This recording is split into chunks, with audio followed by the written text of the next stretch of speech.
Welcome to LOA Today.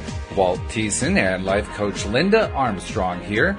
Today is Friday, October the 19th, 2018, 4 p.m. Eastern Time, your second daily dose of happy for the day and last for this Monday through Friday work week. But I'm sure you're all looking forward to the weekend like I am and Linda is. And I mean, that's what Fridays are for, right? TGIF, looking forward to the weekend. How you doing, Linda? I'm good. Good is good.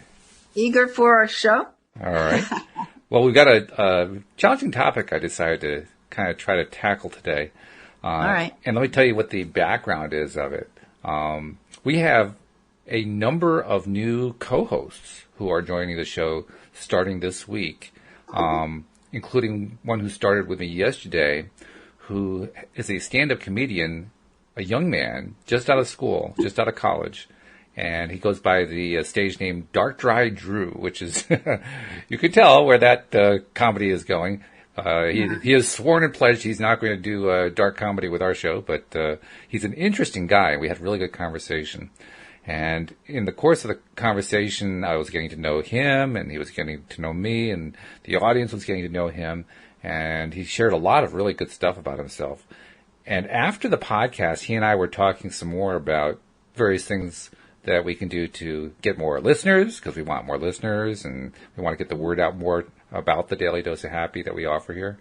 And he made reference during the show, and I asked him afterward about some of the things that are really big for young people, for millennials. Because I don't know about you, Linda, but at 61, I don't really feel like I'm in the same generation as them. Not at all, really.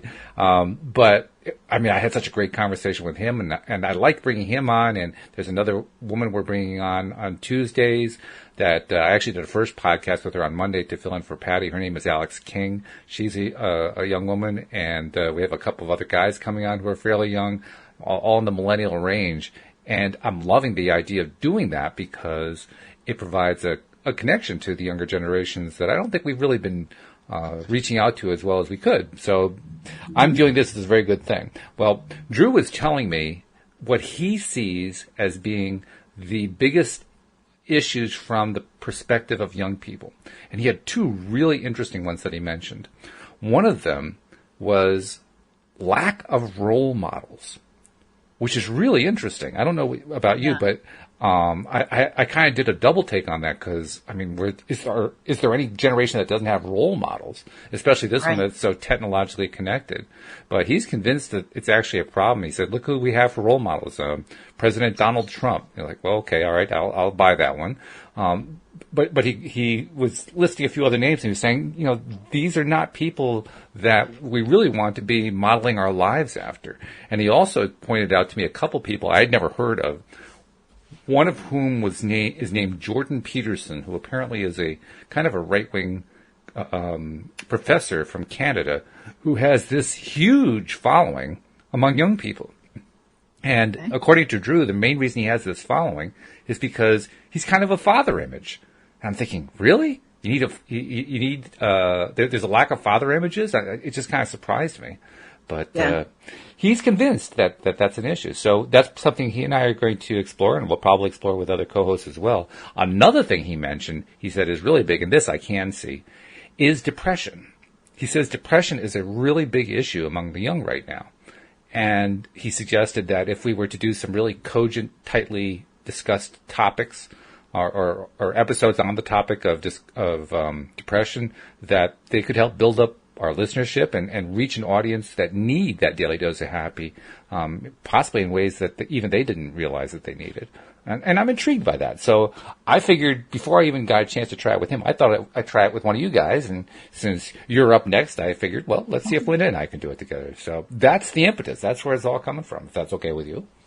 Sure. Okay. Before we get started, I want to make sure I get our promos in. First and foremost, if you're not yet a subscriber to the podcast, to get all the good episodes that we do, and we have really, really great episodes that we do every single week, 11 times a week, please become a subscriber. It's really easy to do. If you're not really sure how to do it, we have instructions all written out with links, all very easy and clickable on the homepage of our website at loatoday.net. So just go there and make sure that you just follow the step for whether you're an iPhone user or an Android user or whatever. All the links are right there, and it'll just walk you right through the process. And then also, for existing subscribers and for new subscribers, we're also continuing to ask you to continue, for those of you who have been doing it, or to start, for those of you who have not been doing it, sharing on social media channels that you're listening to loatoday.net, because that is also another way that we are successfully right now reaching new listeners. And we're now trying to branch out in a variety of different ways to reach new listeners. In fact, Linda, I just this week started exploring and kind of experimenting with software that will enable us to broadcast the podcast episodes live as we're recording them, live streamed on Facebook.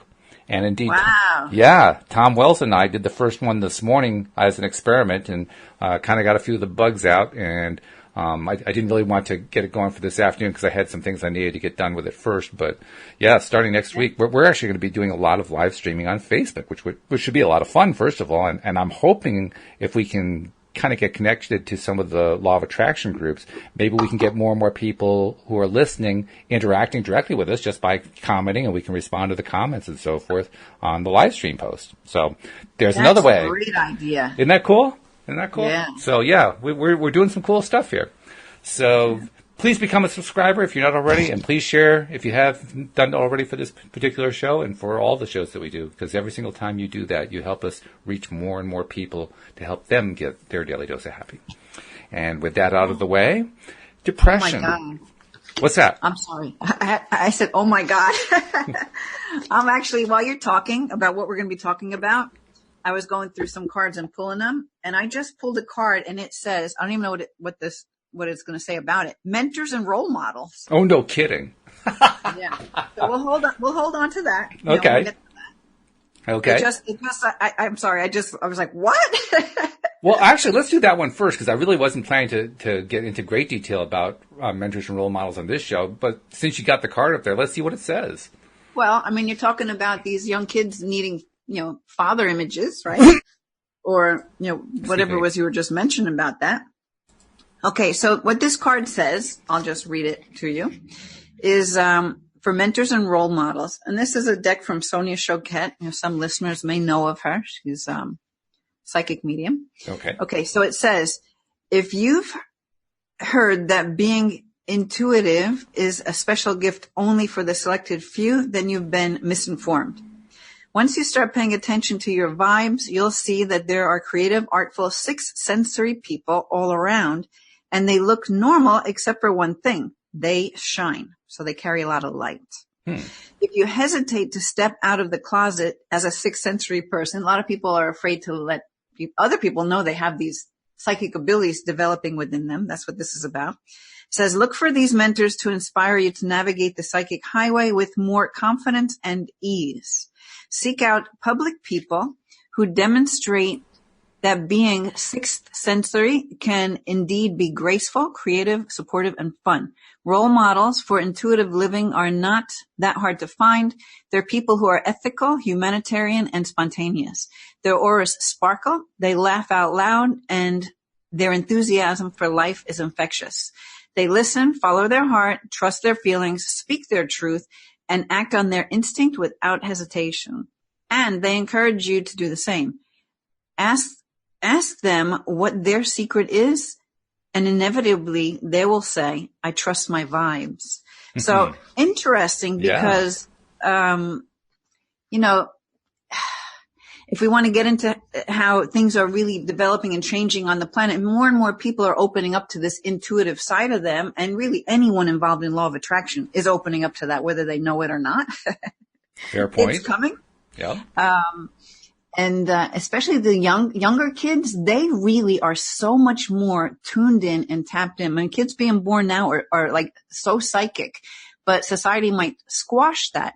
But as far as talking about depression, when you can start to really trust what comes from inside, that's how you start to crack away at this depression thing. Because depression is, in my mind anyway, a lot of times coming from looking outside of you to try to fit in and be like something that you aren't really. And that just makes you cave in more and more and more because you're losing that connection with the truth of who you really are. Really, I look at it like you've given away through past experience. Sometimes it's because some traumatic thing that happened in your life and you can't get over it and it's making you stay in this depression. When you start to trust your inner knowing and your connection to the things that I talk about with you every week on this show, your connection to guides and all that, you have help on those levels that can really help to make you wake up out of a depressed place. So I think it all ties in. I don't know. What do you think? I think it's a good point. I mean, we've talked often about how I'm becoming personally more and more aware and connected to energy. And yet I find many times that when I try to reach out for help to guides and so forth, from my perspective, it's like there's a blank wall and there's nothing getting through. and I can imagine there are probably other people who have similar experiences. So I know that that's one of the issues or sub-issues, I would say, that I would want to explore where depression and other really deeply negative emotions are concerned, because if that's one of the things that we know from the teachings of the various people who are major teachers of the law of attraction, is that if you're in a really deep, dark place, you really can't easily get to that high-flying place. Your vibration is so low that you can't even see it at times. I mean, it's just like way out of reach. So maybe that's part of the discussion right there is, how do you reach into that inner being and connect when you're feeling so low? Yeah, well, first of all, I think you just have to kind of open up to the possibility, right? And a lot of times for people, it's like saying, yeah, all right, maybe it's true, maybe it isn't, because then you're not, that's like looking at it through this form of detachment, where sometimes when you're wanting to make the connection or hear some answers, you want it so bad that creates resistance around it because you're afraid you're not going to get it. Mm-hmm. Sure. So it's a tricky thing. And I find the best way to get through that is just to notice the simple little signs, because the spirit world is always connecting with you and sending you little messages, be it through an animal that comes across your path, an insect, repetitive numbers, simple things, feathers, coins that you find just on your path as you're walking, things that mysteriously disappear and then reappear again. You're like, well, how the heck did that happen? Like I swear I put it down there and now it's gone. Right. This is spirit working with you. So where am I going with that? So sometimes, it's really like it's the same thing with law of attraction. You have to kind of let it go. You have to surrender it. Like you put it out there and when you try to focus on it and notice it not coming, you start bringing in all this negative energy to it, which makes it very heavy. And then, it's just not going to come because you're not a vibrational match, right? So just like you were just saying, when you're already in a low place, it's hard to just come out of it. So that's why you do baby steps, and sometimes really from that place when you feel like, well, nothing else is working, it's sometimes easier for people to make that shift because they're like, yeah, all right, maybe there's angels and they can help me. And when you kind of give it up, even in that kind of way that like, well, nothing to lose because I don't really believe it anyway, then it can come. It can actually come. And then you're surprised and that lifts you up a little. Like, whoa, where did that come from? So talk some more about the baby steps then, because I think you're right. Baby steps, that seems to be the universal prescription, right? Oh, don't try to take the big leaps, take the baby steps. So Talk about what you see as some of the best baby steps that somebody can take if they're in a dark place. All right. So some of it, it's going to be very individual depending on what exactly is going on for them. Because I know with the work that I do, I would work to have them release the energy to, number one, if it's obvious, what started the depression in the first place. Mm-hmm. Okay, we would work around that. If you're not even sure, because you're like, wow, my life should be perfect because I got everything I could ever ask for, but why am I so miserable? You could start looking at little simple things that light you up in the least bit of a way. Like I just looked out my window. There was this little black kitten out there. I have a couple of strays around and I've been feeding them. There's this one mom with a couple of kittens, and I'm hoping she takes this little black one in because it's smaller and it's from some other litter. It must be because they're not friends. Anyway, I'll just watch these guys, and no matter what I was doing before, I get lost in it. And really, I'm getting lost in this energy. Number one, I want to bring the two families together. Yeah, sure. Bring that so I'm like really holding that energy of love and sending good vibes to them. But just watching them play with the leaves or something out there can shift my vibe instantly, because I'm no longer looking inside myself at all the miserable stuff that might be there if I'm in a depression, right? I'm looking at something that's pleasant. So even like going and listening to a comedian, right? Or going to watch a movie that is uplifting. That's like a baby step. It's like, oh, maybe for this next 2 hours, I can forget about my problems and just chill. So you want to find things that it can make you feel a little bit good, and just do more and more of that. To shift even in the slightest bit of a way to where you can open more to something else that you can do. I think that's right. And I would also want to add that you want to get away from the idea that it has to be in some way related to what's making you depressed. Right? Because those can be usually pretty heavy duty things. And if you're having trouble making any kind of motion at all, I mean, that's why going to see a movie is so good, because it really is nothing related to the reason why you're depressed. It's just a way to get you to feel better. And in that way, it becomes a little baby step. Absolutely. You're just taking yourself out of that energetic vibe for a little while. And the more you do that, the easier it is then to consciously decide to pull yourself out.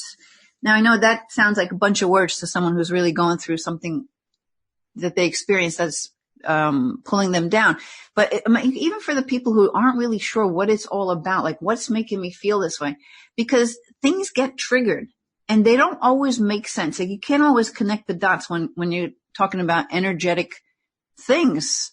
And so it may not be obvious to the person.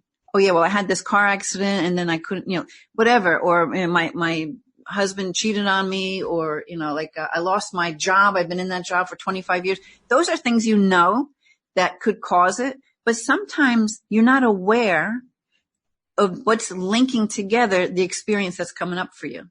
Sure. Okay. And that's why it helps to go to someone who is more intuitive, because sometimes, we just hook into some image that means something to that. I have this all happen all the time. It doesn't matter what the person's going through. It might not be a depression, but I'll say, I don't know, I'm getting this vision of a little blonde little boy, and he's on the beach and he's getting in trouble, whatever, Yeah. And that person I'm working with is like, oh my God. I was 6 years old and I was on the beach and blah, blah, blah, blah. And then they talk about this experience. It was not even anywhere near the top of their mind. They totally forgot about it, but it came up. And even though it doesn't seem to make sense to why you're feeling this way right this moment, it could have been, it's connected to that trigger. Okay. So it's kind of hard to explain because most people want to be logical and connect the dots. Sometimes you can't connect the dots. There's just something similar about the experience that is bringing up this lower emotion. And let's talk about the idea of a trigger too, because that has a very specific meaning, I think, particularly where this is concerned. I mean, it's literally the triggering of feeling down, isn't it? Well, it's like some experience is called up to the surface in your subconscious mind. Okay. You're not aware of this. So a trigger could be anything. You might see, a blue car pull in your driveway. Okay. Seems harmless, but if you had some repressed memory of something that happened with the blue car that was close to something, I mean, I don't know, I'm making this stuff up off the top of my head, right? But might seem like nothing, right? And so maybe it brings fear to the person next to them, like, what are you worried about? The guy's just making a U-turn, Meanwhile, they don't know what they're worried about. It triggered something within them. Because there's an association. I mean, that's why it's not so easy to just dissolve it. Cause like I don't know what all the therapies are that are out there to help it, but they don't always consider the energetic component and how it doesn't always make sense to something that you can consciously remember happening. And I mean, talk about that energetic component, because I mean, the work that you do is all energy based, and you are actually one of the most unusual life coaches I've ever run into, because you are so strongly oriented toward energy, and particularly the energy that another person is giving off that you're able to read from them. I mean, not that other life coaches don't do anything similar. Many of them do, but you're really very particularly oriented that way. So talk about the energy aspect of this. What role is the energy playing in all of this? And that's, I know it's a rather broad question, but, bring it in. You know my rather broad answer. Everything, right? Exactly. Yeah, that's true. Everything's energy. Everything is made up of little particles of energy, right? And some of that we can see, feel, and touch, and some of it we can't. Like the experiences that create particular emotions and memories within us.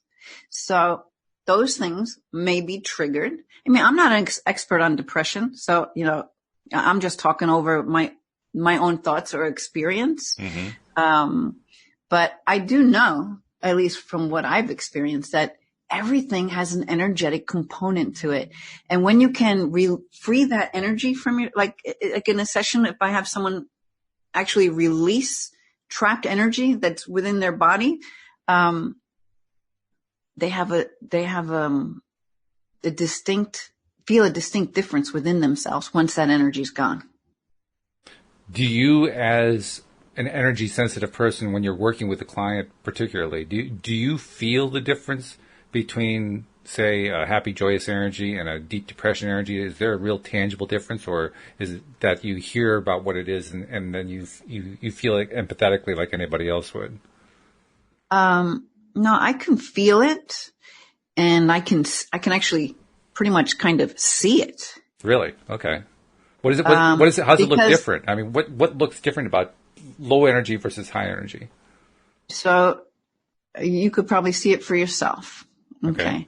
So picture your wife when something went wrong that really threw her off, and see what she, in her mind right now, see how she may look and how she may carry herself. Okay. And now picture her when something great just happened. She just closed a whole bunch of new clients and everything's running smooth. Mm-hmm. And picture how she looks. Mm-hmm. Yeah. Different?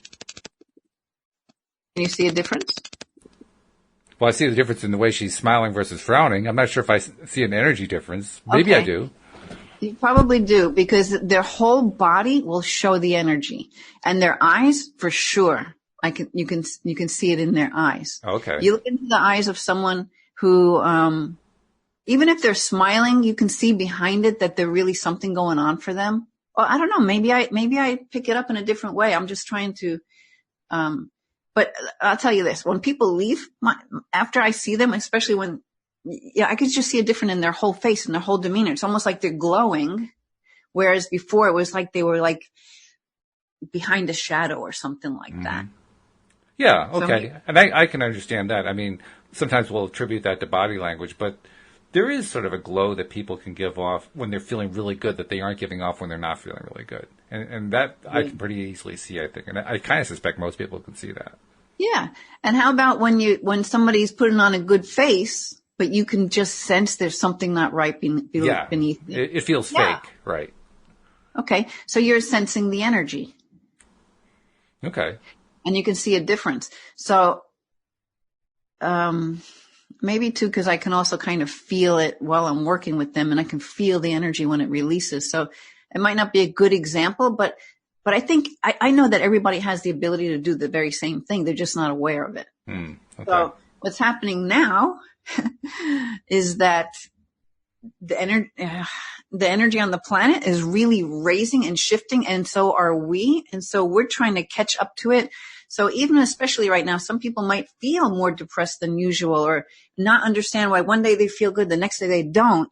It's just part of this whole shifting of energy, and your body's trying to keep up with it. So it goes through struggles along the way.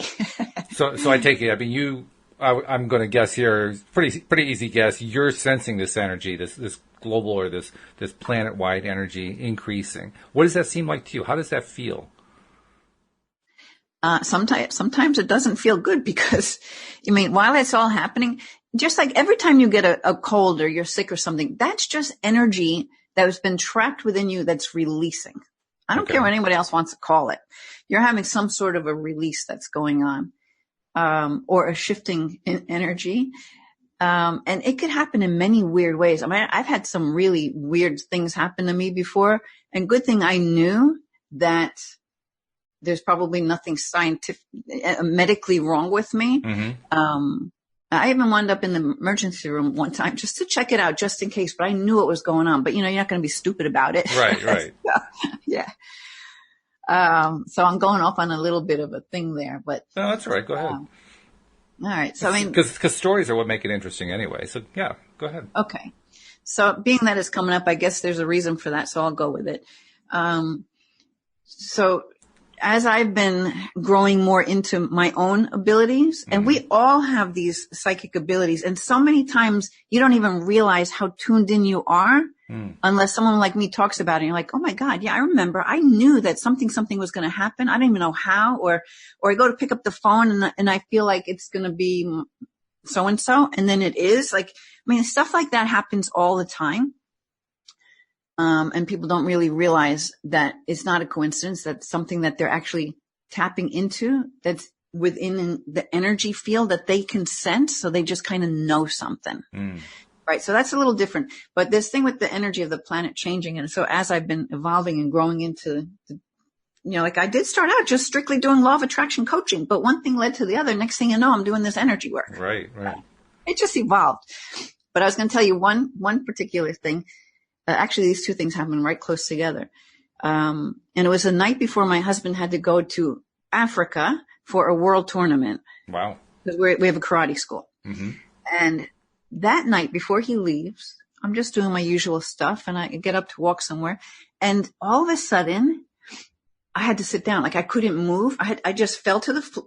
I didn't fall to the floor. I just dropped myself to the floor and I sat there because my eyes were independently moving in many different directions at the same time.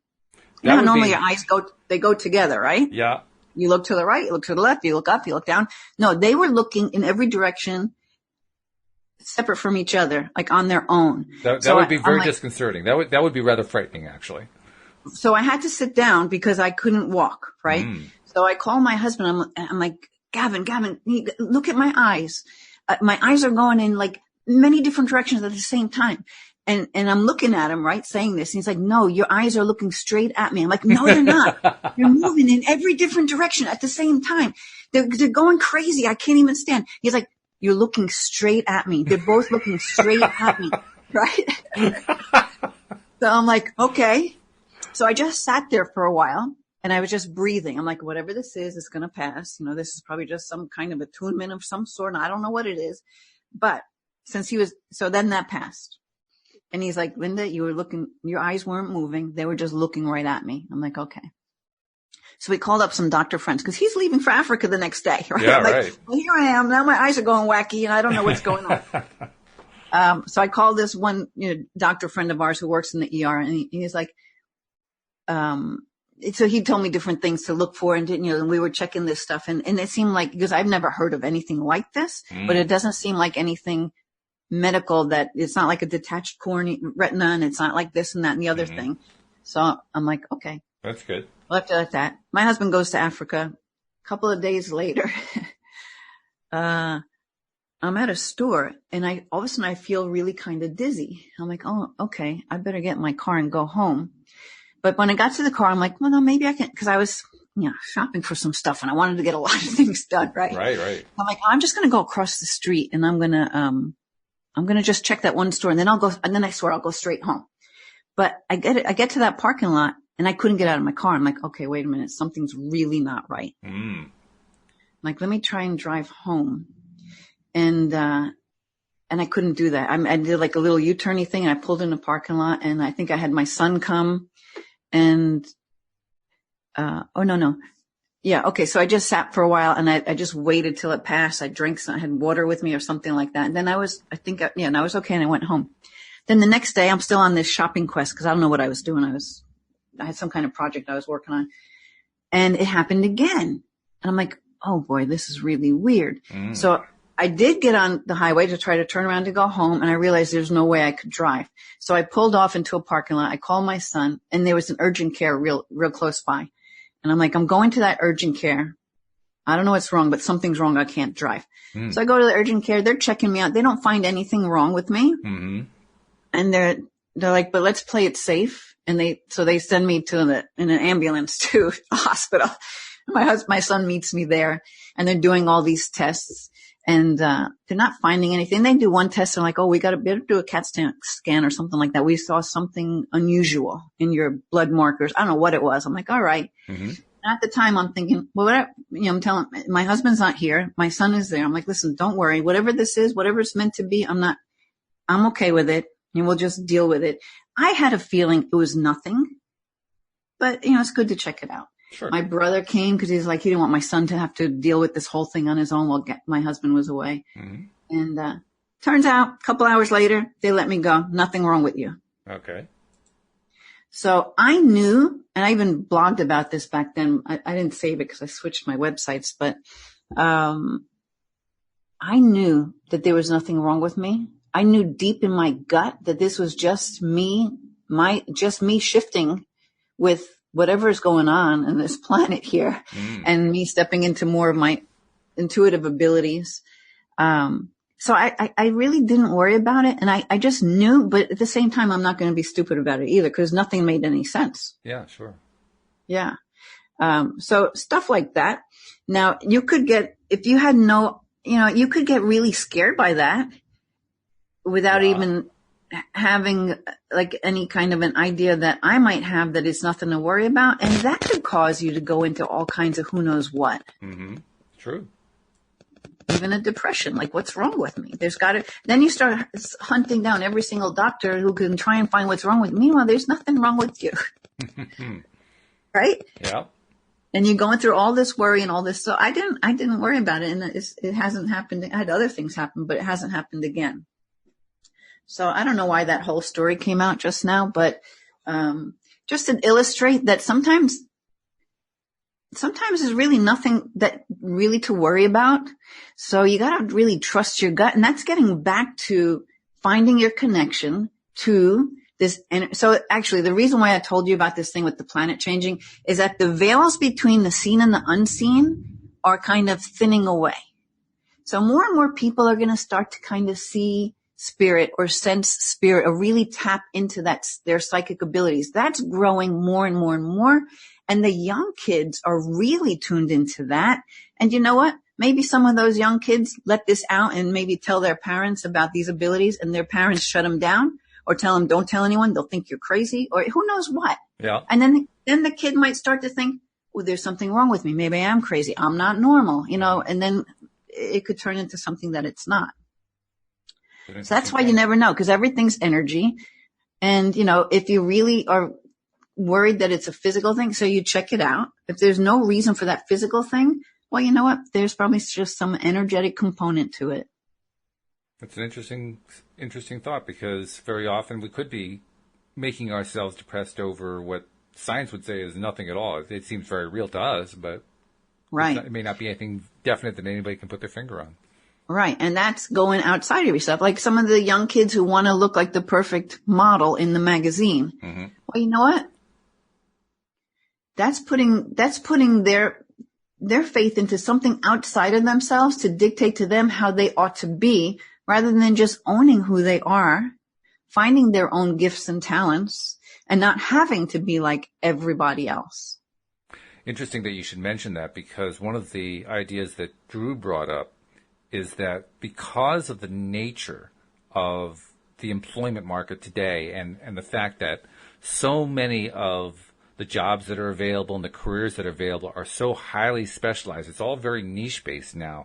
Whereas, say, like he said, a couple generations ago, you could have been just wanting to be a doctor or a lawyer or a scientist or a mathematician. Now you got to be a mathematician who specializes in studying astrophysical phenomena in the farthest galaxy away. I mean, that's a little bit crazy, but the point is that the niches have become so narrow that you either fit exactly what it is that they're looking for, or you're eliminated from consideration.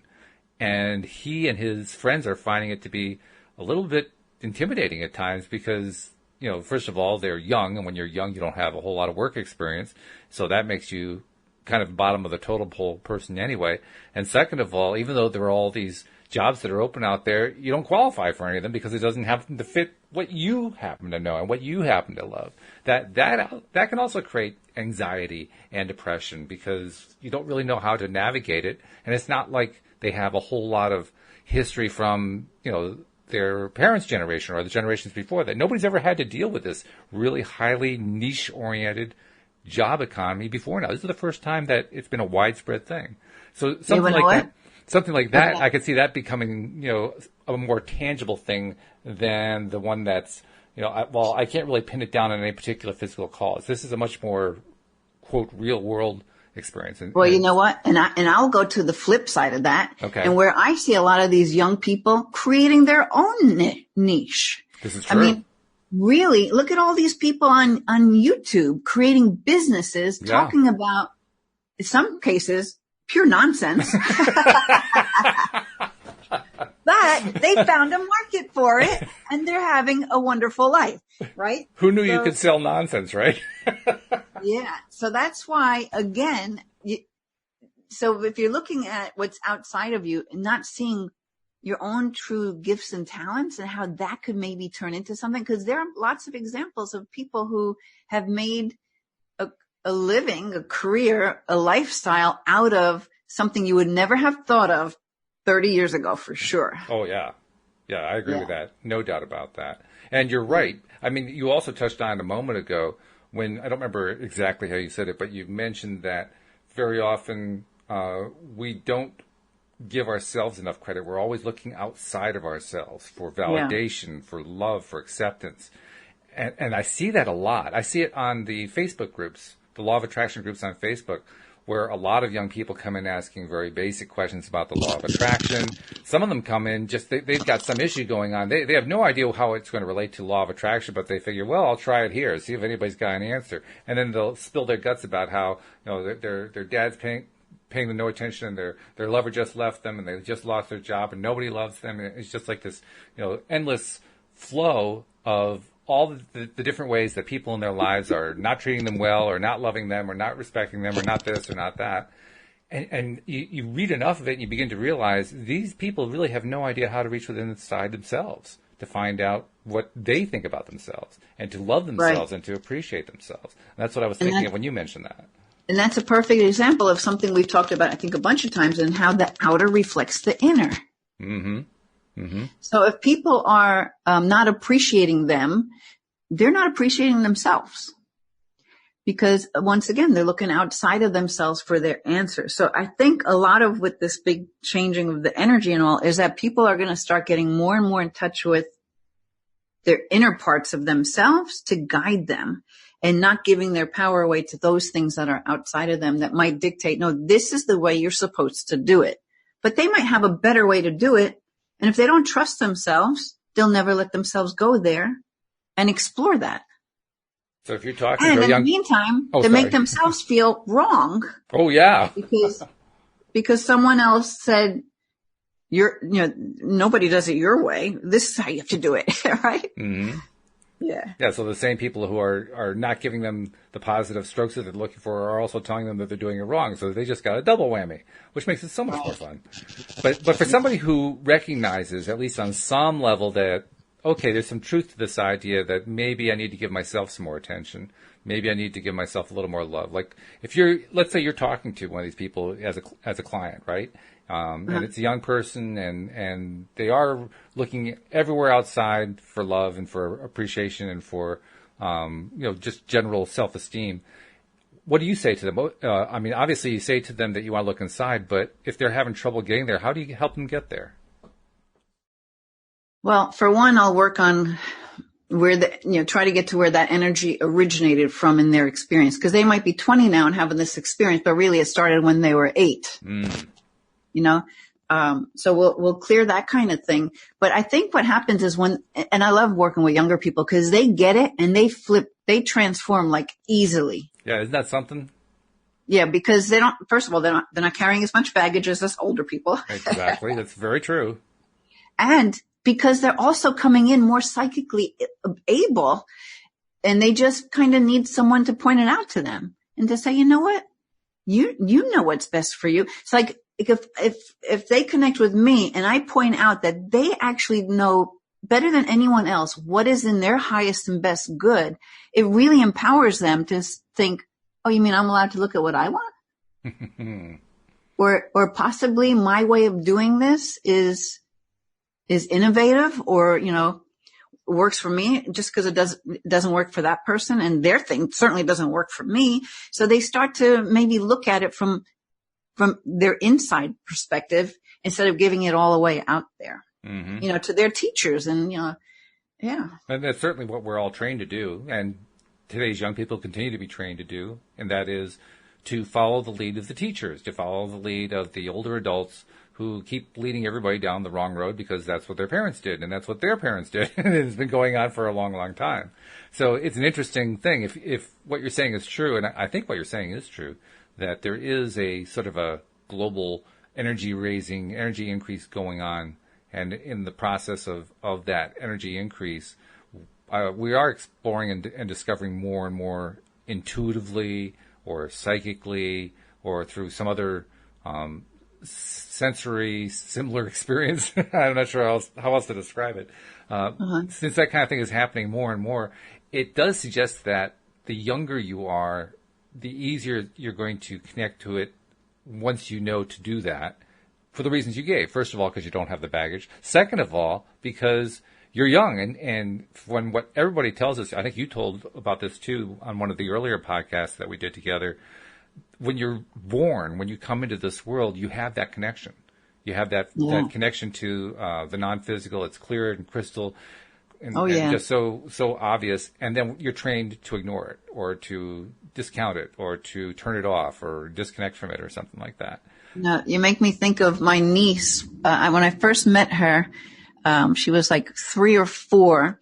Now, this is on my husband's side, she would talk about her parents who lived 3 blocks away.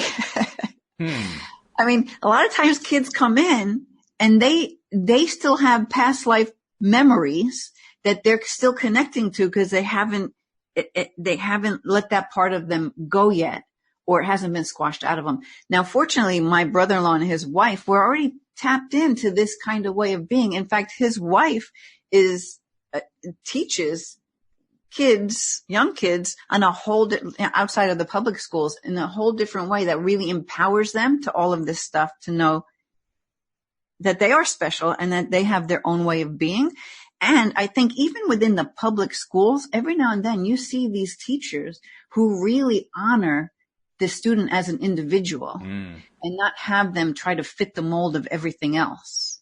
I mean, actually with my son, his teachers were even that way as well. Not all of them, but some of them. Yeah. certainly. And you're right. There are more and more. I mean, despite there's a lot of forced uniformity in the overall school system these days with all the standardized testing and all that kind of thing. But there's also, there's like a little hidden resistance movement going on in it, which is kind of interesting because those who are involved in the resistance, as I'm terming it, don't really want everybody to know they're in the resistance because that's a great way to lose your tenure and all that kind of stuff. Right. But nevertheless, there's like this quiet resistance going on, and you have teachers who are like pushing the boundaries to whatever degree they can push the boundaries, and the administrators looking the other way to the degree they can look the other way, and all that kind of thing. So I think there is a trend that is reversing. I won't say that it has reversed yet, but the overall now you have firsthand experience though, don't you, Walt? Because I do.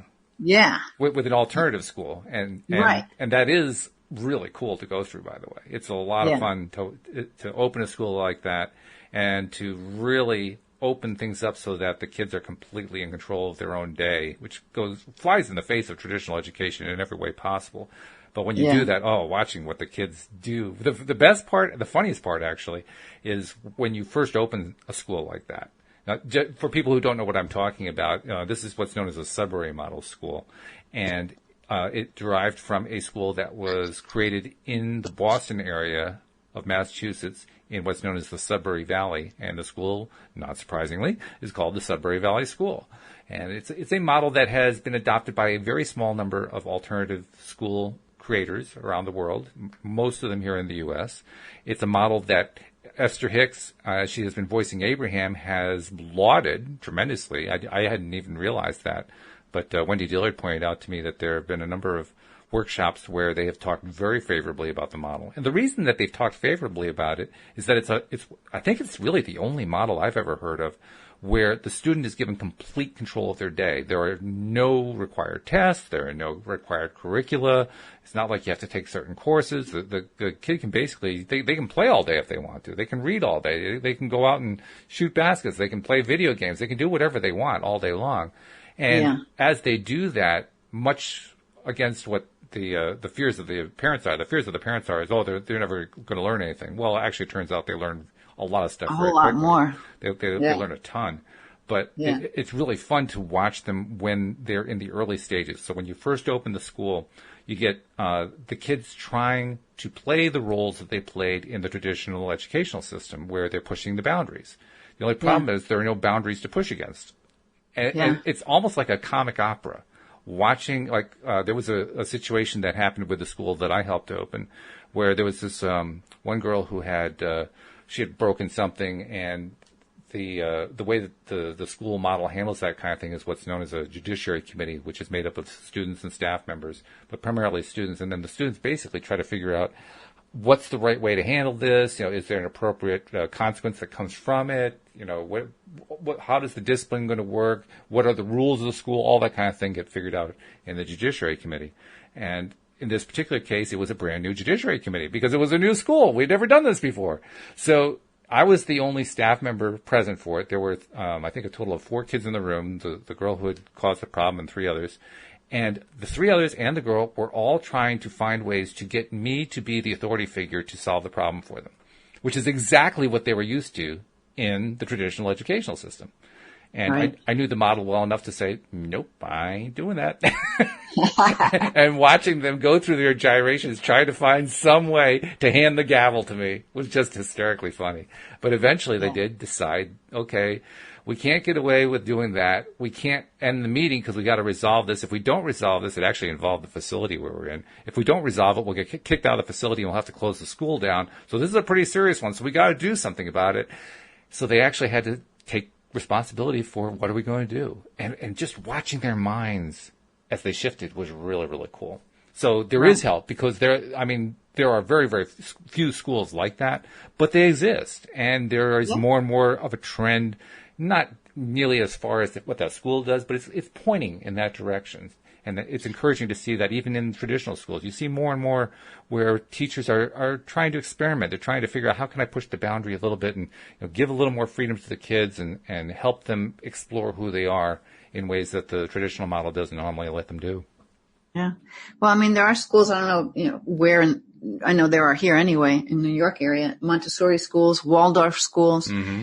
And what my sister-in-law teaches out, and she has her own school out in Ashland, Oregon, and it's based on Waldorf, but she just takes it a bit further. Mm-hmm. But now, even in the public schools in the town in New Jersey where I used to live and where I have my in-person sessions, Tenafly, New Jersey, they brought meditation into the school. I think a lot of public schools are bringing meditation into the schools. That's smart. And they had me come in there and for a day and just do meditation classes with the whole 4th grade class after class. And the kids were really open to it. And the teachers were like, wow, they were so different the whole rest of the day after they did that meditation. Not surprisingly. Yeah. Those teachers really wanted to bring it in. So and they were younger teachers. So I think this younger generation of teachers is wanting to empower these kids, and help them to find their own voice in their own way. And that's a great thing if that can be done. Last night, Louise and I went out to dinner. We went to one of the Olive Garden restaurants. There's a particular dish on the menu that we'll occasionally get a hankering for, and so we went out and had that last night. And as we were getting ready we went to the front counter, talked to the hostess. She put us on the list. It'll be 10 minutes. Sit down in the chair. And so we're sitting down, and there's this family that comes in, family of, I don't know, maybe 5 or 6, something like that, all young kids. And the young kids, 2 of them start climbing all over the furniture. And the father is like, oh, no, you know better than that, all that kind of thing.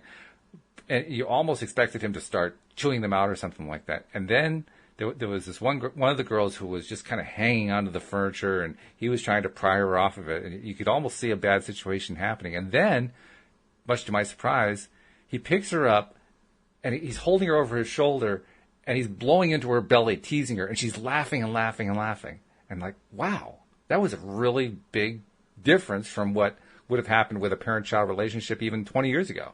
Because 20 years ago, that would have been chew the kid out, put him in the corner, he's in timeout, whatever else.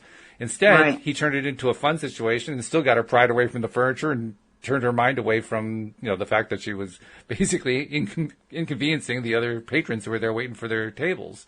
What a really refreshing change that was. Just to see and you that. see more and more of that, so it's good. Yeah, good things are happening. I wanted to say, because we started out with talking about depression, and we kind of went, in the outskirts of it, or all around it, or maybe intertwined with it. I don't know. Yeah. No, but we should get back to it. You're right.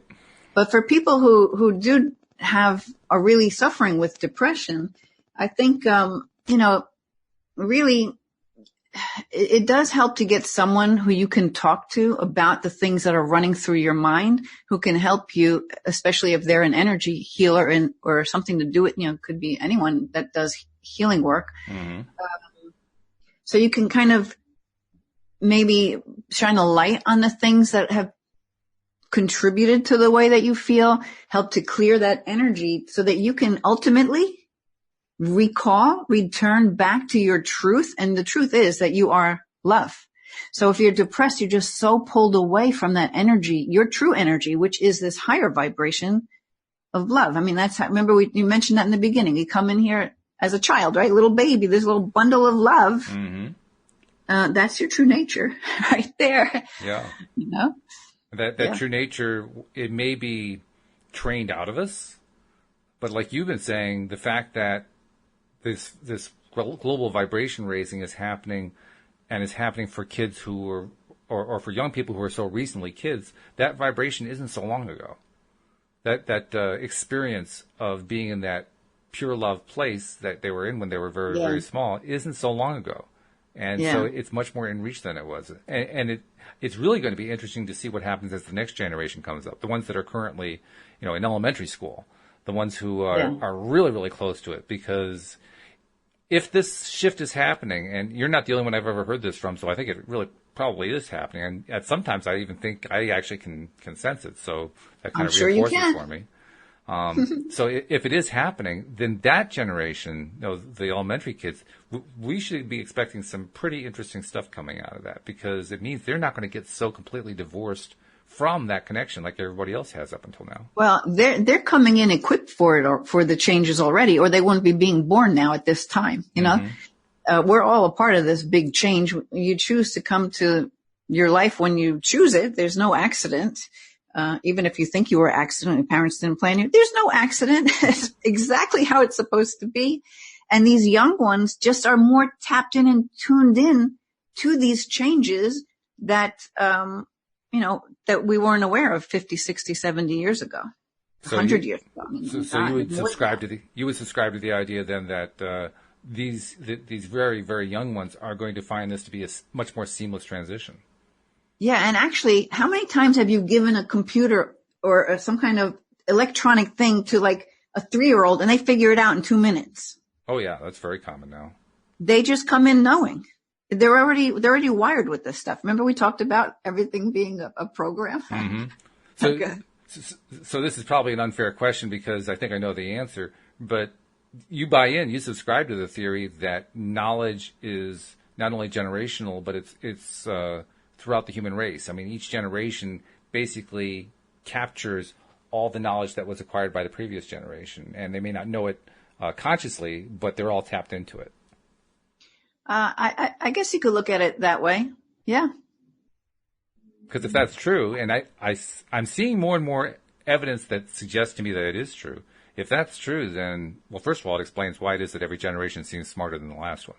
Yeah. So then let's go. Let me just say it's because it came in. So energetically, they're coming in already tapped in with the knowing of this new way of being. Mm-hmm. They can already figure out this electronic age because that's the energy that we're holding, is this ability now to do things this way. Yeah. They come in just knowing it. You don't have to teach them.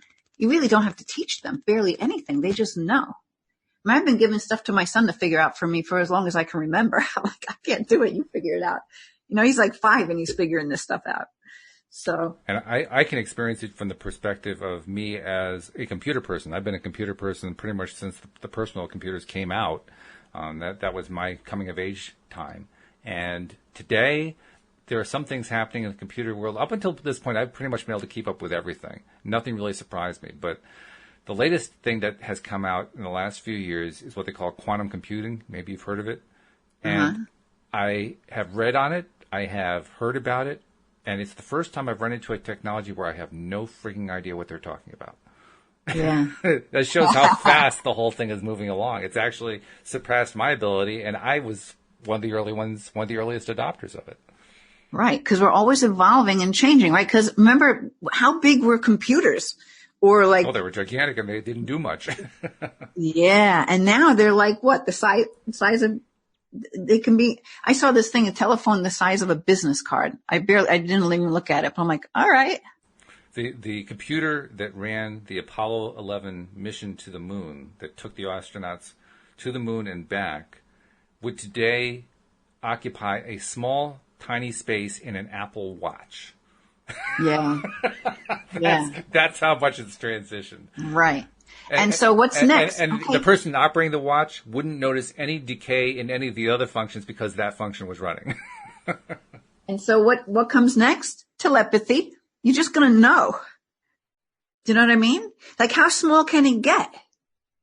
It's not going to exist anymore. It's kind of like when you look into the smallest of cells and, you know, you keep going, and then you look inside there and there's nothing there. Like, everything's made out of nothing. Mm-hmm. Mm-hmm. All right. Maybe that's another show for another day. I'd have to do some. Well, if we want to go into any depth, it is because we've got about 3 minutes left. So, yeah, 3 minutes probably isn't enough to go into that one. Yep.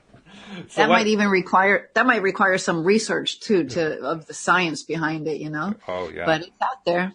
Yeah. Well, telepathy, I mean, well, I won't even go there because as soon as I start going there, we're going to start talking about it. We're not going to have enough time. So let's just rewind it a little bit and just try to do a little summary here.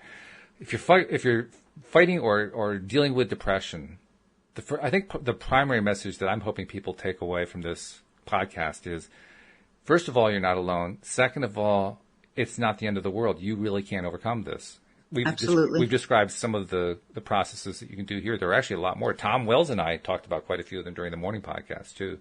So you might reference that one. And I think we're going to do some more on this topic because I'm going to do it with a number of the different co-hosts and get the different perspectives, because every single perspective brings new ideas and new insights about how to deal with it. It is a very prominent thing. I did some research to find that depression is actually more prevalent now than it has been in the last 100 years or so.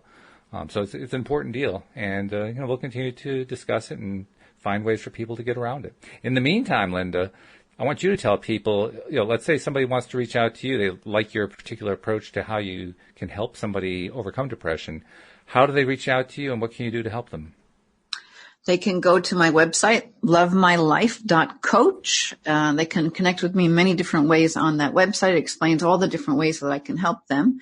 So that would be great. They can go to my YouTube channel too. Just search Linda Armstrong Energy Healer, and you can see the different things that I talk about there. So yeah, I'm always accessible. Yeah, you're doing a lot with YouTube, aren't you? I've actually been thinking we should be doing more with YouTube. I mean, we post our episodes there, but Drew was convincing me that I ought to be taking the episodes and taking like the juiciest chunks of each one and putting those out as its own little 10-minute deal and so forth.